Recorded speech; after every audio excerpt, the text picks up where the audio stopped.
Hello and welcome to the Big Bang Theory podcast. My name's John. I'm here with my friend and colleague Dan. Hi.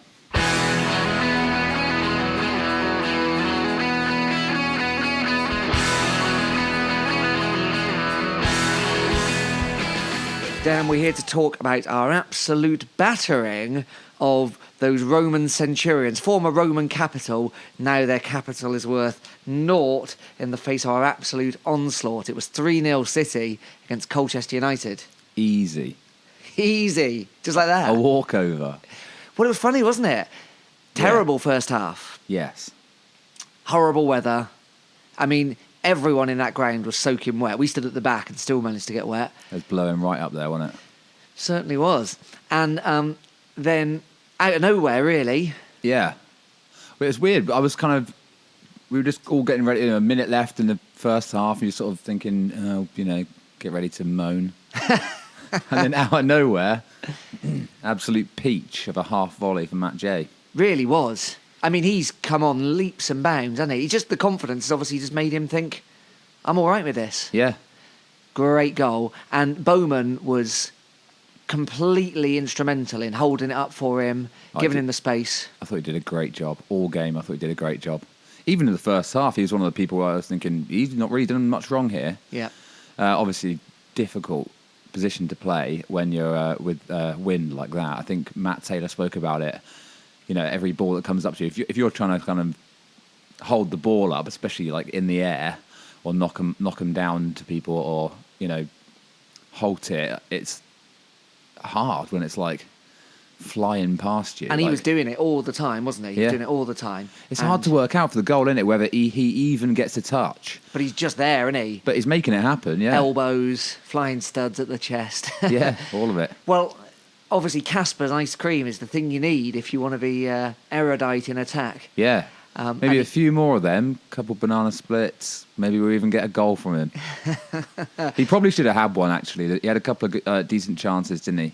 Well, he was in the right places, and he wasn't always the option people took, but he was there or thereabouts every time. Yeah. Really good performance from him. He's got a pretty good touch, hasn't he? Pretty good touch, a lot of pace. Yeah, that's one thing I didn't really realise. And maybe there's just the wind behind him. He was setting sail. Yeah, but yeah, he's quick. Yeah, he reminds me of. This is a big shout. He's the League Two version of Ibra. Wow. Isn't he? Zlatan. Yeah. Well. Isn't he? Sure. I mean, I can't see any reason to disagree with that. Well, I thought he did brilliantly. I don't kind of care what version he is. Likes a bicycle kick. Bicycle kick, and he wasn't that far away, was it? Got a nice, lovely touch. You can sort of pluck it out of the air. There was another one a few games ago. It was when we had that double game week, and then what was that? And when we lost the second one. Oh yeah. And I think we were all a bit whatever about it. But, yeah. So I didn't bother mentioning his like amazing little sort of plucked it out of the air. But he was doing a bit of that. If you watch the highlights, some of his touches are really good. Did you notice about half an hour in, I think, to the first half, he had a lovely bit, I think it was a back heel, it was certainly a bit of magic with his feet, and it sent it, I think, to Law out on the wing, just on the edge of the box. And, he's got a lot of confidence, and I love that. And I thought the whole team was playing with loads of confidence. Yeah. It was just great to see. That second half is the closest we've looked to that marauding performance against Franchise. Yeah, I think that's probably true. And I think it was a horrible game to play in. We were looking at the goalmouth before the game, weren't we? It was pretty muddy. And yet we played beautifully. Second half we did, yeah. Great to see that midfield doing such good stuff. Boateng and Law. And Taylor was really kind of breaking all the play up and doing a really good job. And it's hard to leave anyone out, isn't it? Because there's so many good performances in there. We could talk about all of them individually. I suppose we'll get onto some of them, but everyone played their part in that. Yeah, it was really good team performance. Yeah. And it was hard to make any changes, and Taylor really only kind of started making the changes once it was kind of won, didn't he? And yeah, well, we didn't even start. It was we were late starting, really, in terms of they started playing well in the second half. So it's like, well, then when do you start pulling people off after they've been playing 20 minutes, playing well? It seemed like the right choice to me. But yeah, you're right about Jake Taylor. I think he's for a start, he's quite literally unsung, because I was talking about this at the game. He hasn't got a song. I'm not knocking anyone who does the singing at all in the Big Bank because it's like great. It's really good, and obviously it makes for a brilliant atmosphere. But he ain't got a song. No. He's the captain.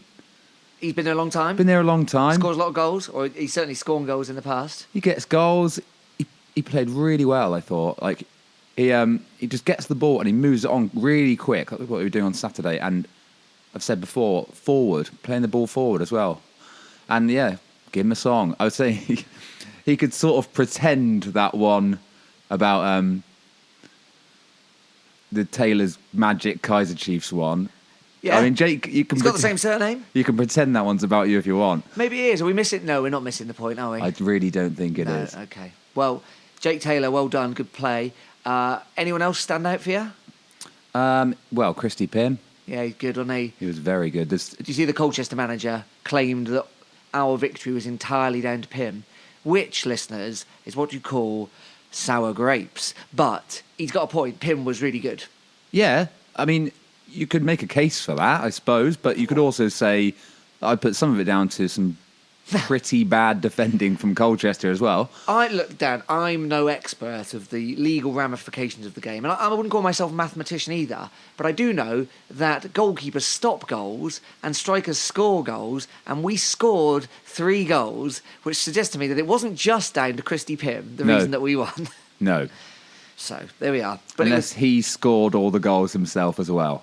No, I mean, that would be quite the performance. And I guess the guy would have a point. I think he was just a bit, I don't know, I felt like his team, I felt like Colchester, they sat deep, didn't they? And we were kind of saying first half an hour, it looked like we didn't really know what to do. And then we kind of worked out really quickly. I mean, certainly thanks to Jay, but it seemed like actually a more direct approach down the middle was what was going to pay dividends. I think Taylor must have said something about that because, first half, it just looked like we were saying, Bowman's doing a good job from what he can, but there was points where Boateng and Law were both inside our own half while we had possession of the ball. Yeah.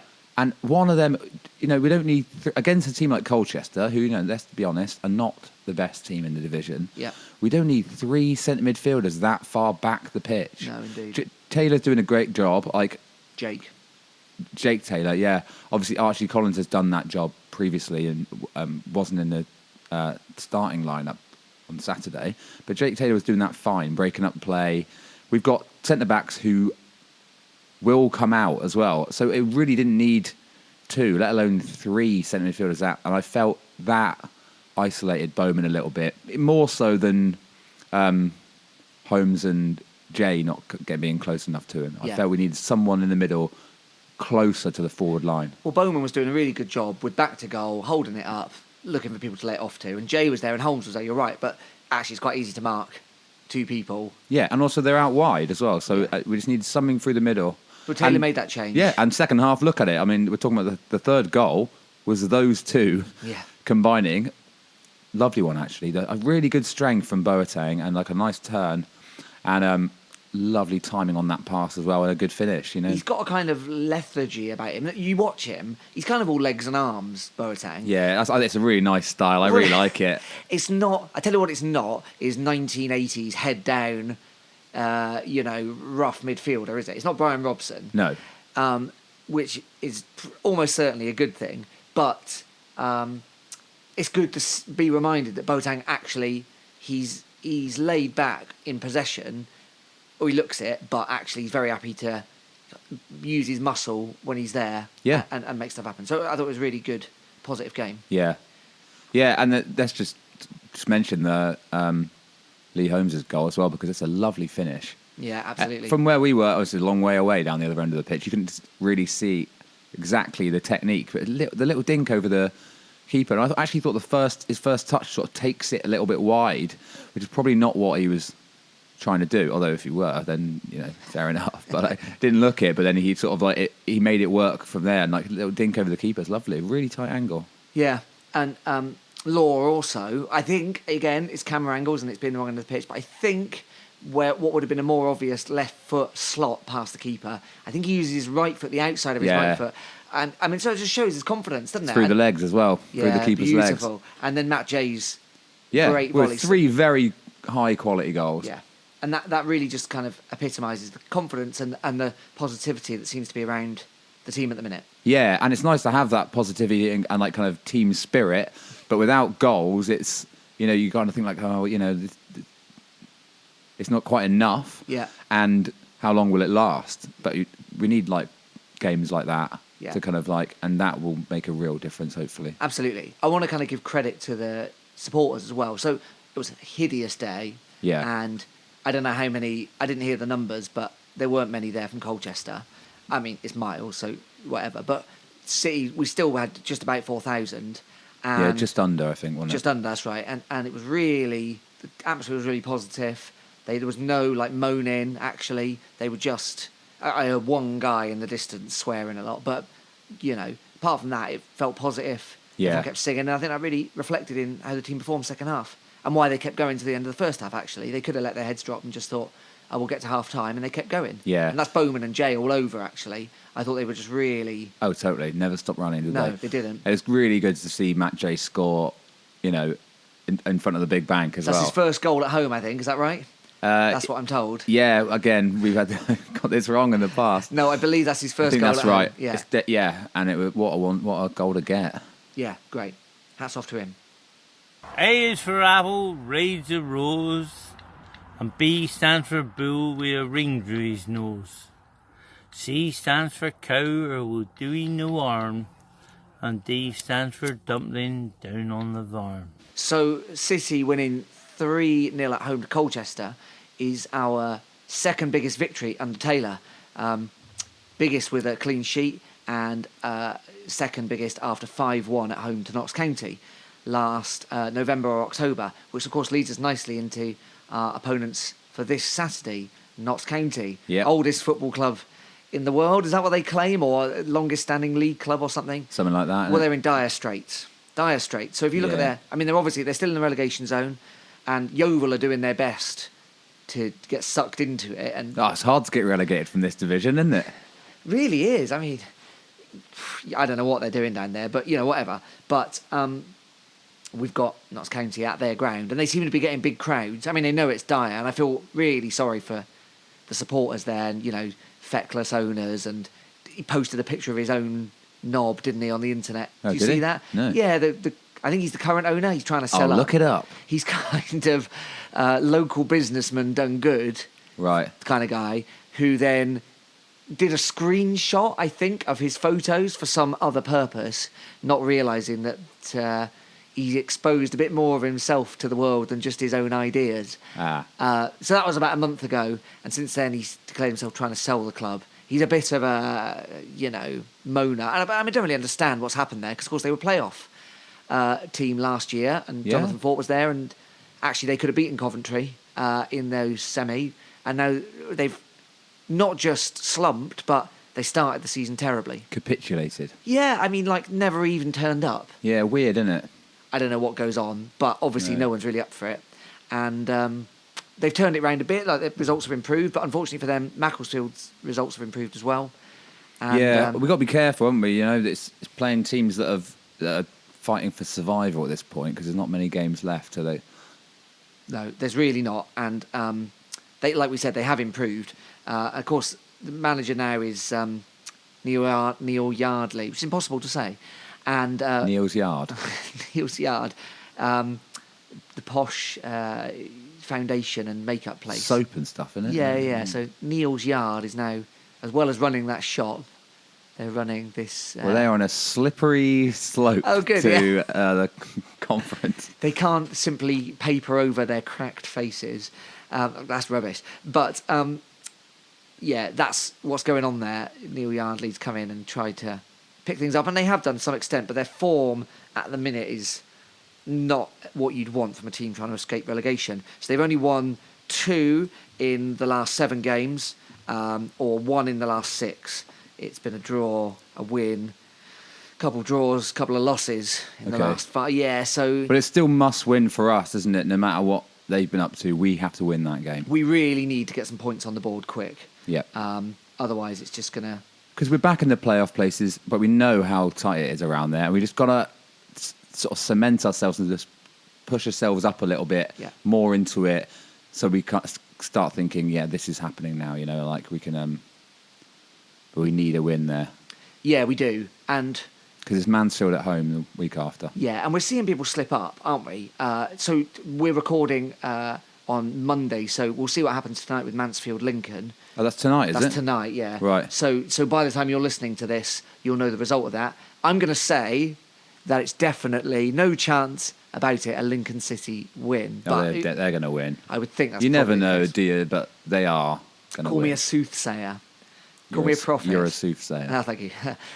So, yeah, that's that, which means that third place, MK could still have a chance at that third place. Yeah. Bury are the informed team still. Their game called off at the weekend. So, actually, the picture for them looks rosier than the numbers kind of suggest. Yeah, MK not doing too badly either. They managed to sort of claw that back at the weekend, didn't they? Yeah, but as we're seeing, everyone is struggling to get any kind of run together. Yeah. We just need that run to happen. The goals have started to flow. The post-Stockley slump seems to have kind of... I'm not declaring that over until Ryan Bowman gets a goal or Jonathan Fort, then it's over. Yeah, you're probably right. Matt J, it's Matt all Jay's, on you, he's buddy. He's playing as a striker, playing as an attacking player. He's getting goals. We said we wanted something to come from an unlikely source. He's unlikely source. Yeah, he's very unlikely. But it's happening. 3 in 5. It's not bad, that, is Not it? bad. If he scores at Notts County, we'll declare him the new superstar. Yeah.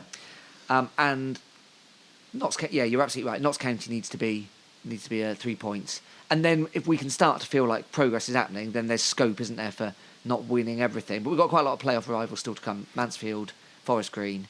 We can't expect... We're not going to win every game for the rest of the season, are we? You know, if we do, we'll still make the automatic places, but we're not going to. I think that's unlikely.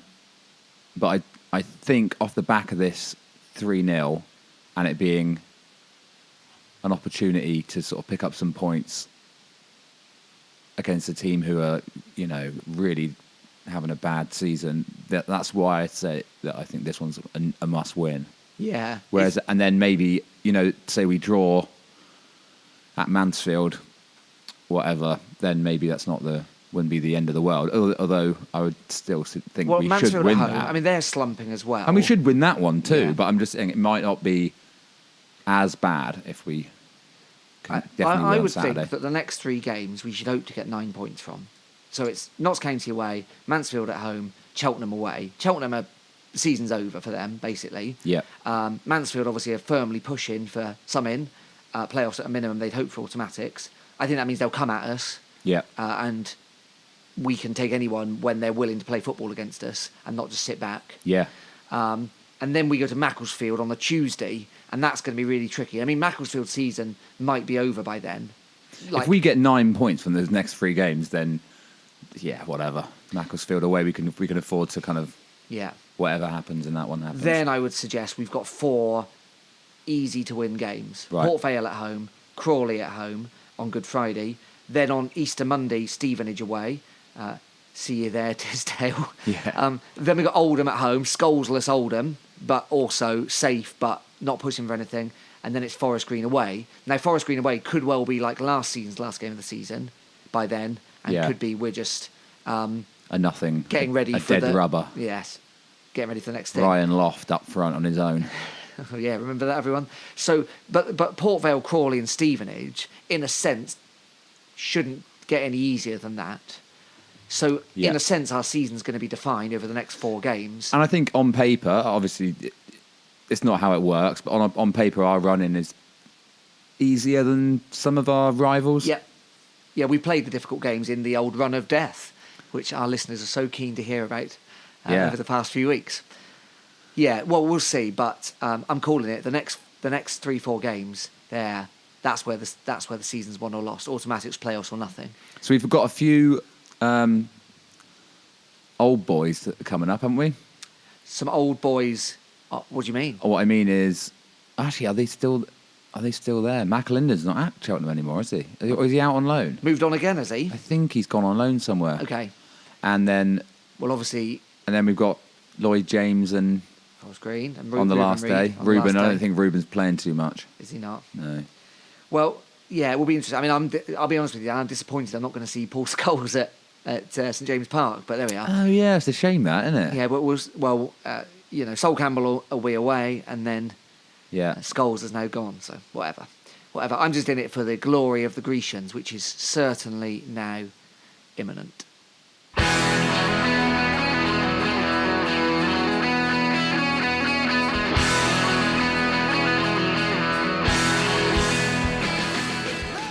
Went for it, seen him off his line, dropped in, happy as Larry. So we've had some people be in touch about some old players, Dan. Okay. So someone called Kev's got in touch, thanks for the email, Kev, to tell us that he, over an electrician's course, managed to beat Rob Speakman. Now, Kev says Rob Speakman played for City under Noel Blake. He was frozen out by Noel Blake in the late early noughties. I don't know what the late early noughties is. I think most people refer to it as the mid noughties, Kev, Right. but I assume you mean 03, 04. I guess it's that kind of thing. But Speakman, famous apparently, so he tells his friends, for scoring City's last goal of the previous millennium. Right, so 1999 Yeah, sometime. presumably New Year's Eve '99 Yeah. or something like that. Well, Boxing Day probably, wasn't it? Because we played on New Year's Day. Let's say it was that. Anyway, so that's Rob Speakman. My favourite story that's come in recently is about Barry McConnell. Okay. I mean, beloved by Legend. all City fans of all generations. Still knocking about, isn't he? Still knocking about. And you might recall this story. McConnell was running, I think, for the Stansfield Foundation in the Great West Run, which is the half marathon that goes around Exeter City Centre and out into the villages and that. And McConnell was in second, right? Second in this race, coming down Pinot Road. Seems unlikely. Well, this is the story. Another race on that day, was there? No. So McConnell's in his race, still looks after himself, still takes care of himself. Another runner going up Pinot Road, so, it does like one lap up and the other lap down. Yeah. He was heading for Exeter Arena, keels over, heart attack or respiratory problems or something. Wow. Barry McConnell leaps into action, gives him CPR until the paramedics arrive, jumps up, finishes the race, still comes seventh. That's insane. I mean, I don't know. So I think I've got that story right. I'd be happy to be corrected. He's like a superhero. Well, yeah, and then they brought him on the pitch at St James like one half time because he was presenting the cheque to the Stansfield Foundation. Right. And I guess it was Foolsy tells this story of like not only did Barry raise all this money and not only did Barry do really well in this race, but he saved someone's life and he still managed to come seventh. That's crazy. I mean, that's superhuman. Yeah. That is not how I remember Barry's footballing career going exactly. Maybe he was too busy practicing in his running. Not that he wasn't a good player. I think it was like a great servant to Exeter City. And I do remember him sort of being a bit of like, who do I compare him to now? Woodman, maybe? Okay, yeah. I know sort of both fullbacks. I don't really mean that. More that kind of, or Tilson or someone like that, where it's like, oh, he's all right. And like, obviously always puts a shift in, but used to get a fair bit of stick. And I remember later on, people sort of came around to him and then he was like, yeah, Barry. Well, Baz. it's not often we want to quote Plato on this podcast, but let's go for it. So Plato says, doesn't he, you can't really judge someone on the successfulness of their football career, let's say, until the end of it. That's when you can really say, oh yeah, he was a good player. He was a good person. And I guess McConnell was that kind of player in the same way that Woodman used to get awful stick. Oh, he really did, yeah. And it's only now that people are like, no, he's great. Actually, he's great. Unenthusiastic clapping aside, he's got everything you'd want from a player. I mean, I know you like that. You're a fan of the unenthusiastic clap. Yeah, totally. And he's not always. It's a weird player, Woodman, isn't he? Because sometimes he'll look like unbelievably good. Yeah. Well, that's maybe pushing it.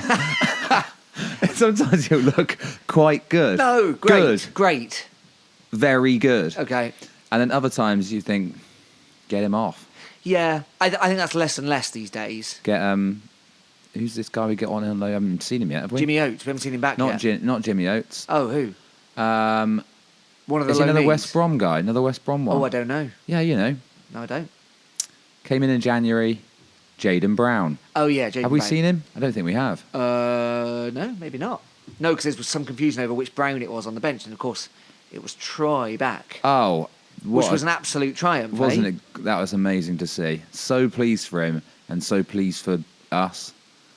I'm pleased for him because I mainly see him walking around the Guildhall looking a bit fed up, carrying shopping. So I'm really pleased for him. He's got out of that duty. Or having lunch in the Plant Cafe on the Cathedral that's right. Green. Yeah, he's in there. Well, great to see him back. And Oh, it really is. And especially as Dara misses the Notts County game. Because of Ireland. Because of the under-21s call-up, which is, well done to him and well done to Exeter City for facilitating that. Yeah. Wouldn't have happened without us. Don't forget that, Dara, when you're 33 and... thinking about where to go. Yeah. We'll have you back. Yeah.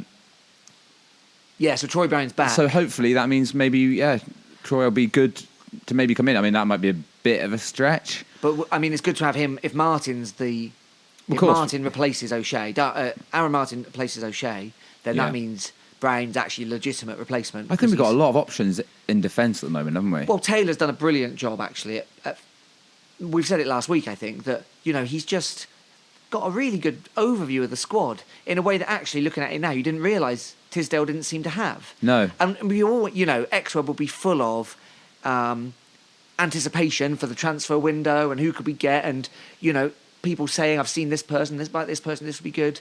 They've gone to somewhere that you think would be less attractive than us.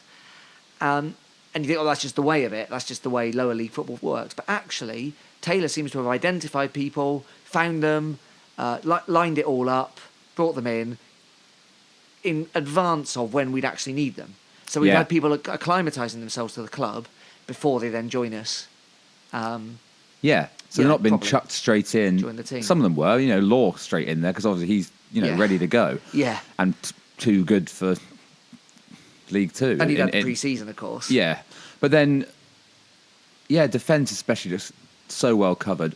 We had the news, didn't we, that Pierce Sweeney is out with chicken pox. Yeah, I mean, it's not often you hear that of a footballer, is it? No. And it's quite bad if you get it as an adult, isn't it? I think it's grim. I'll tell you what his parents haven't done there. The most disgusting thing in the world that some parents do. Taking him round to chicken pox kid's house when he was a boy. Yeah. In order for him to contract chickenpox when he's young, so he doesn't get it when he's a professional footballer later in life, and it keeps him out. Yeah. And unfortunately for him, well, who knows whether this will happen, but solid performance from Kane Wilson, I thought, right back in Pierce Sweeney's position. So yeah, Sweeney might struggle. Well, of course, now that the injured players are coming back. Hard to call it an injury, chickenpox, isn't it? Disease? Yeah, I suppose. Pox? I mean, pox is a word in itself, isn't it? Yeah. Got the pox. Plague. I don't think it's that bad. Infection? Virus? Anyway. If you know what chickenpox is, why not email us or get in touch on Twitter @BigBankPod. Is that right? That's I've right, never said that before. I liked it. And bigbankpod@gmail.com. What is chickenpox? And if you can think of any other footballers with unlikely ailments, infected viruses, knee. infections, infected knee, Jonathan Fort, shout out. Yeah, we had a bad run of weird infections. Let us know. I mean, there's the classic, dropped a salad cream bottle on my foot, Dave Besant. Yeah. But I'm more interested in viruses. I'm interested in the lurgy. Yeah.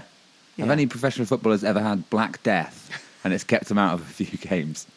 I mean, that's keeping you out for more than a few games, I'd imagine. Yeah, probably. The imminent demise of yourself. Yeah. Well, let us know. Head lice. Would head lice keep you out of a game? Might affect your concentration. Head lice, of course, is for people who've got clean hair, not dirty hair, the common misconception. So if there's any footballers with really clean hair, watch out. Head lice is coming your way. Matt Jay's hair looks very clean, and we don't need you missing games now, Matt. So don't go getting head lice. Please don't, Matt. Can you stop washing your hair? That'd be fine. I mean, I would like to say this on record. I think Matt Jay needs a haircut. Yeah, you're not a fan of it, are you? I like it. I think he's trying to do a kind of Peaky Blinders thing. Yeah, I was going to say... But he's not done the kind of side shaving bit, so it really looks a bit like, a supply teacher Bob. Or a kind of 90s middle parting. Well, it goes like that, doesn't it? Of course, when you're a footballer... That's what I mean, like before the game it's all slicked back and looks real smart, but then mid-game it's all going like... Chesney Hawks. It's all going a bit Chesney, yeah. No one needs that. No. I think, Matt, we've got friends who are barbers, we can recommend you. Just it reminds me a bit of like, again, we haven't got the shaved sides. Shaved sides? Yeah, that guy in Boardwalk Empire, the guy who played... Oh, yeah, Jimmy in Boardwalk Empire. Yeah. Well, yeah, I guess he's going for that. I'm not convinced. I think he needs something else. He's not growing a beard anytime soon, so he's going to need to address the haircut. We'll see if that happens, and then we'll know. We'll know that they're listening. Yeah. We're trying to get City players to follow us on Twitter. We've had some success with the women's team, unsuccessful with the men's team so far. So we're going to push that this week. Come on, lads. We'll let you know, listeners, how we get on. Give us a follow. Well, there we go. That is some hot topics covered today. Yep.